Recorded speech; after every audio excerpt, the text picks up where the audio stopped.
अस्सलाम वालेकुम स्टूडेंट्स। मेरा नाम अकील अहमद है।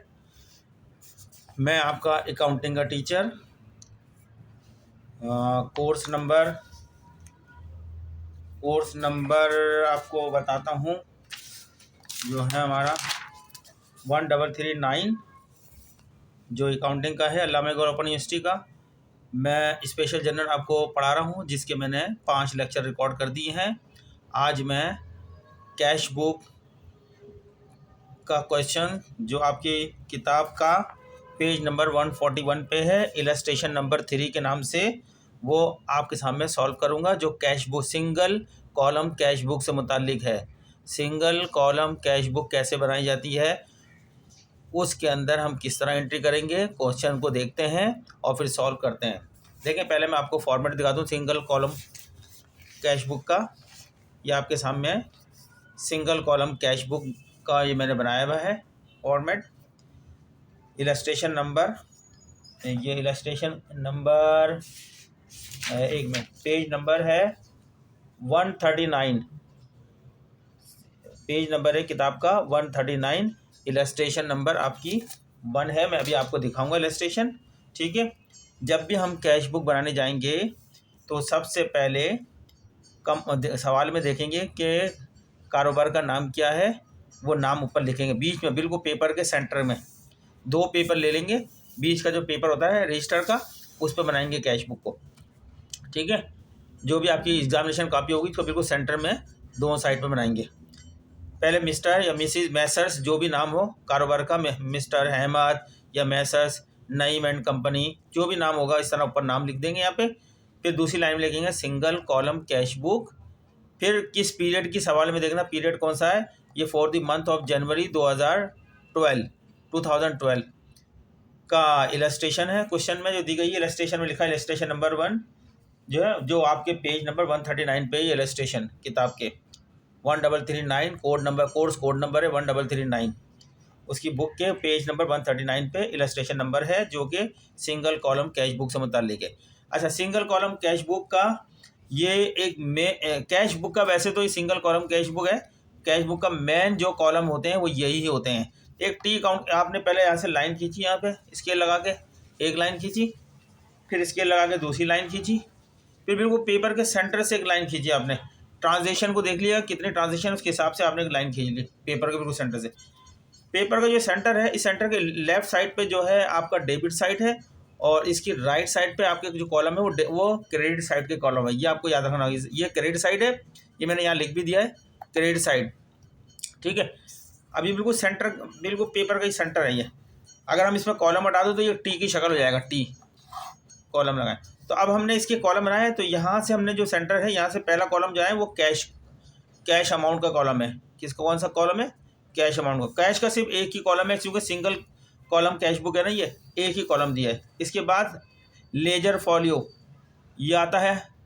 फिर यहाँ पे वाउचर नंबर, जब हमारे पास कोई भी कारोबारी लेन देन होता है तो एक रसीद मिलती है हमें, जब हम कैश पे करते हैं तो दुकानदार हमें रसीद देता है, उसको हम वाउचर बोलते हैं। उसका जो नंबर होगा वो यहाँ लिखेंगे, ठीक है। और यहाँ पर्टिकुलर जिस सोर्स से पैसा आया है वो सोर्स यहाँ लिखेंगे, जिसके पास से पैसा आ रहा है, कंपनी की के पास जो कैश आ रहा है वो यहाँ लिखेंगे उसी तफसील।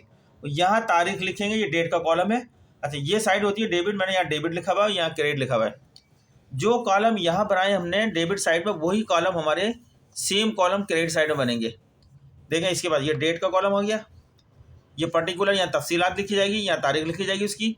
ये वाउचर रसीद का कॉलम आ गया, रसीद नंबर लिखे जाएंगे, या लेजर फॉलियो, और ये कैश अमाउंट यहाँ पर लिखा जाएगा। जो ये पेमेंट होती, जब कंपनी से कारोबार से कैश की पेमेंट करते हैं किसी भी सिलसिले में, या तो हम परचेजिंग करेंगे या किसी के उधार को वापस करेंगे या कुछ खर्चों की पेमेंट करेंगे, तो वो सब हम ये पेमेंट साइड होती है हमारी, इधर लिखते हैं, ठीक है। जब हमारे पास कैश किसी न किसी सोर्स से, किसी ज़रिए से कैश आता है, तो वो हम ये डेबिट साइड में लिखते हैं। कैश का दोनों साइड पे एक कॉलम है, इसलिए इसको सिंगल कॉलम कैश बुक कहते हैं। अगर 2 कॉलम होता है डबल कॉलम कैश बुक बोलते हैं, अगर 3 कॉलम होते हैं 3 कॉलम कैश बुक बोलते हैं, ठीक है। ये बात मैंने बता दी।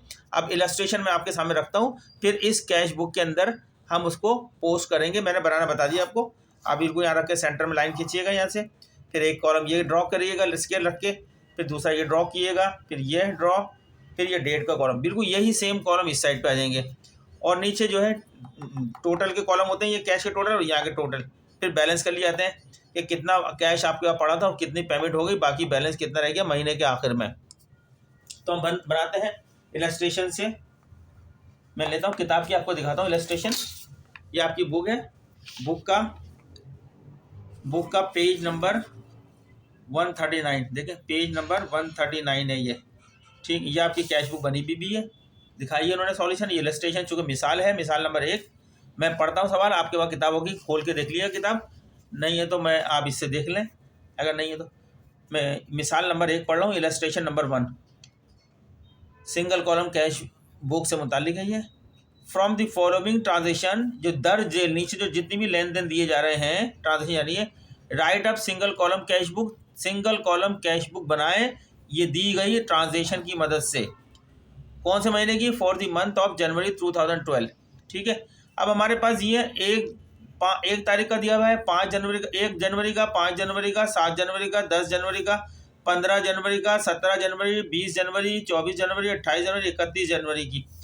ये यहाँ तक की ट्रांजेक्शन दी गई है। और यहीं हमें कह दिया है, ऊपर ही बता दिया गया है कि आप राइट अप करें, बनाएं सिंगल कॉलम कैश बुक। सिर्फ इस डेटा की मदद से हमें सिंगल कॉलम कैश बुक बनानी है। पहली ट्रांजेक्शन है कैश इन हैंड ₹1275। इस वक्त कंपनी या कारोबार के पास जो कैश पड़ा हुआ है 1275 है, लिहाजा डेबिट साइड में जाएंगे कैश की, वहाँ पे लिख देंगे बैलेंस BF, वहाँ पे लिख देंगे कैश इन हैंड लिख देंगे और 1275 की एंट्री कर देंगे, या बैलेंस जैसे यहाँ लिखा हुआ है balance BF brought forward 1275 amount column में लिख देंगे। फिर दूसरी है 5 तारीख की पेड टू रुस्तम ब्रदर ₹400, आप पेमेंट करिए आपने रुस्तम ब्रदर को, जो क्रेडिट साइड में जाएंगे। ये रुस्तम ब्रदर को आपने 400 की पेमेंट कर दी यहाँ पे, ठीक है। यहाँ लिखेंगे रुस्तम ब्रदर, यहाँ उसकी तारीख लिखेंगे और यहाँ अमाउंट लिख देंगे। फिर कह रहे हैं परचेज गुड्स फॉर कैश ₹150। अब आपने कुछ मर्चेंडाइज, कुछ गुड्स खरीदा है, कैश में नगद में खरीदा है, माल खरीदा, उसी वक्त कैश पे कर दिया ₹150 का। अब जो खरीदा है वो कैश पे करा है, कारोबार के पास से कैश कम हुआ है तो ज़्यादा ये कम क्रेडिट साइड के अंदर एंट्री कर दी परचेज के नाम से। आपने क्या काम करा है? परचेज करा है और ₹150 की पेमेंट की है, ठीक है। फिर आपका ट्रांजेक्शन है, ट्रांजेक्शन नंबर 10 है, 10 तारीख की ट्रांजेक्शन है। Receive from Hamid and company ₹700। Hamid and company से आपको ₹700 वसूल हुए, तो लिहाजा ये जो कैश की डेबिट साइड है यहाँ पे आ जाएंगे, यहाँ लिखेंगे हामिद एंड को, और कितना अमाउंट है? ₹700 का अमाउंट लिख देंगे यहाँ पे, ठीक। फिर कह रहे हैं कैश सेल, आपने सेल्स करी है और पैसे उसी वक्त मिल गए, कैश में सेल्स की है, माल बेचा है कैश में, तो आपके पास कैश आया ₹500 का, तो आपने यहाँ लिख दी सेल्स और ₹500, ठीक है।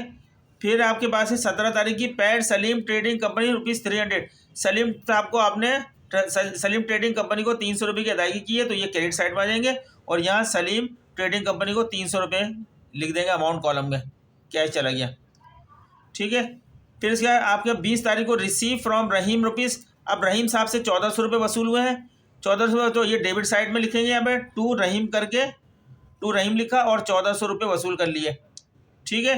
यहाँ लिख दिया कैश कॉलम के अंदर, डेबिट साइड के कॉलम में कैश के। फिर पेड वेजेज ₹70 एंड कैरेज ₹25। मजदूरी के ₹70 दिए और किराए के और सामान लाने का जो गाड़ी वगैरह है उसका किराया दिया ₹25 का। ये दोनों पेमेंट किए, दोनों यहाँ पर आ जाएंगे, यहाँ पर जो है क्रेडिट साइड में कैश के, ठीक है। ये देखिए वेजेस मजदूरी के ₹25 लिख दिए, ₹70 मजदूरी के लिख दिए और कैरेज के लिख दिए ₹25।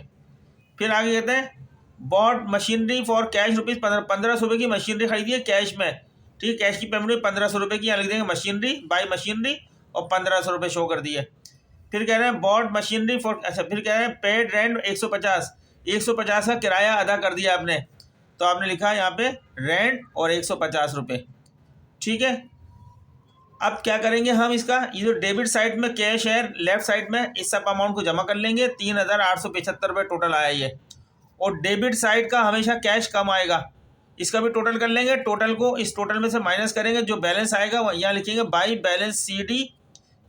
₹1280 कम है, ये ₹1280 डेबिट साइड में ज़्यादा है लेकिन यहाँ पर कम है, तो इसको हमने पूरा करने के लिए 1280 करा, तो ये इस साइड ये भी टोटल बराबर हो गया इसके, 387। अभी जो 1280 रुपये ना ये बैलेंस पड़ा हुआ है जो अगले महीने के अंदर ट्रांसफ़र करेंगे। जैसे ये वाला ट्रांसफ़र नहीं हुआ था 1275 का, ऐसे ही अगले महीने में यहाँ डेबिट साइड पर ट्रांसफ़र हो जाएगा। तो हम बनाते हैं इसी को, आपने देखा होगा।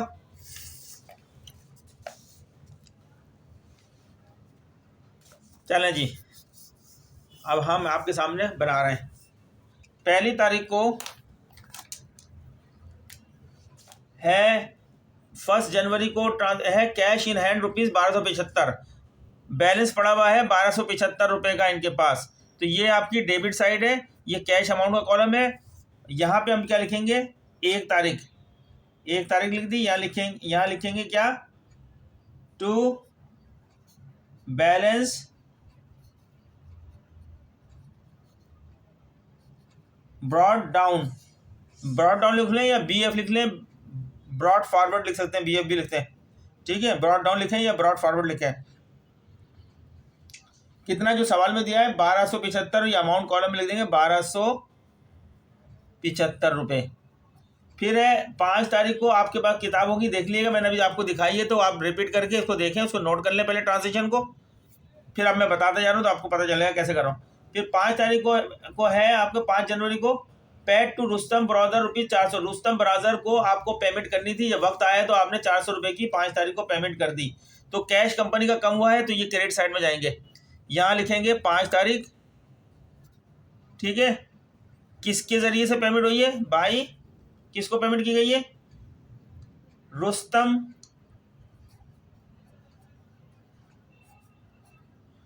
रुस्तम ब्रदर को पेमेंट करिए। बाई का लफ्ज़ ज़रूर लिखेंगे साथ में।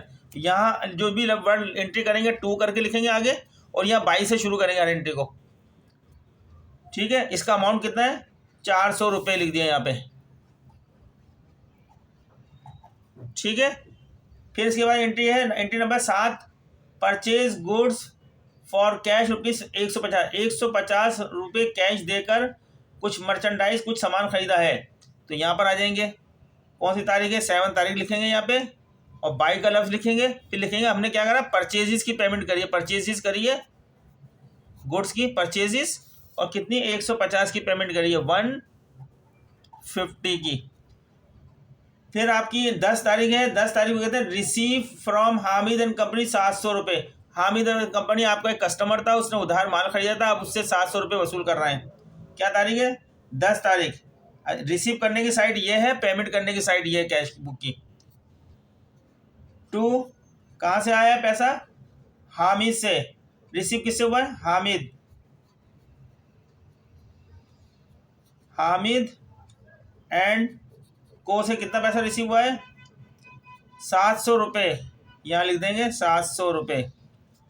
फिर है 15 तारीख को कैश सेल्स, अब इन्होंने सेल्स करी है नकदी में, सामान गया और पैसा आया, ठीक है। ये आपका जो वसूल हुआ है पैसा, तो ये डेबिट साइड में आएगा। इधर कितना पैसा आया, 500 रुपये, यहाँ 500 रुपये लिखेंगे, और यहाँ लिखेंगे किस चीज़ के, सेल्स करिए, 2 लिख के, पहले 2 लिखेंगे फिर सेल्स लिखेंगे। क्या तारीख है, 15 तारीख। फिर है 17 तारीख को paid Salim trading and company 300, Salim and trading company को 300 रुपये पेड किया है।